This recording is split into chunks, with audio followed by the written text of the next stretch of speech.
Besorot Tovot Rabotai, 12 Tishrei aujourd'hui, veille de Shabbat, Parashat Haazinu, et juste avant la fête de Sukkot.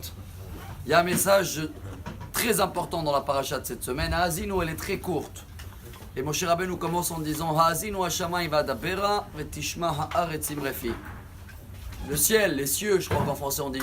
Écoutez-moi bien, j'ai un message. La terre, je vais parler. On va rentrer là dimanche soir dans ce mélange de ciel et la terre. Ça veut dire on doit tous faire des soukas. Absolument le toit il doit être quelque chose qui pousse de la terre. Et absolument il faut que le toit il soit sous le ciel. Qu'il n'y a rien qui passe entre les deux. Le message bien sûr qu'on va partager ensemble et tout le monde le connaît. C'est comprendre que tout est temporaire dans la vie.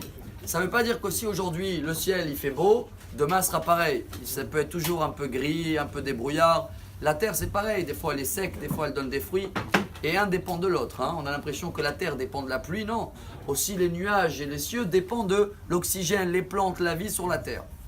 Tellement c'est important ce message de Sukkot que quand Hachem nous a proposé la Torah, on voulait prendre le ciel et la terre comme témoins, comme garants. Quand on va faire la Torah, Hachem il a dit non, j'accepte pas. On vient de le lire pendant 40 jours dans les Slechot. Shamaim ke'ashan nimlachu ve'haaretz kabeget tivle. C'est pas des bons garants parce que ceux-là ils changent. Un jour ils sont bien, un autre jour ils sont gris. Moi je veux du solide.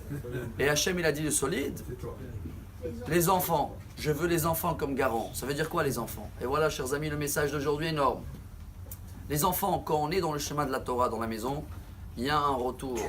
Plus tard, c'est quelque chose qui est fixe, ça ne change pas. Les enfants grandissent avec des bases, avec le respect des parents, avec Dieu qui passe avant tout. Donc ils seront là toujours pour les parents quand ils vont être plus âgés et pour les grands-parents. Ça ne change pas, c'est pas comme les cieux, le ciel et la terre.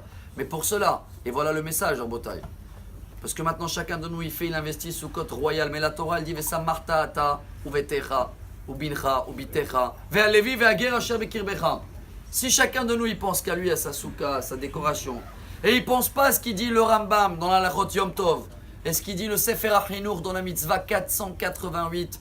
Allô, Nashim bema mesamcham, bgadim vetarshitim, Gvarim bema mesamcham, basar veyain.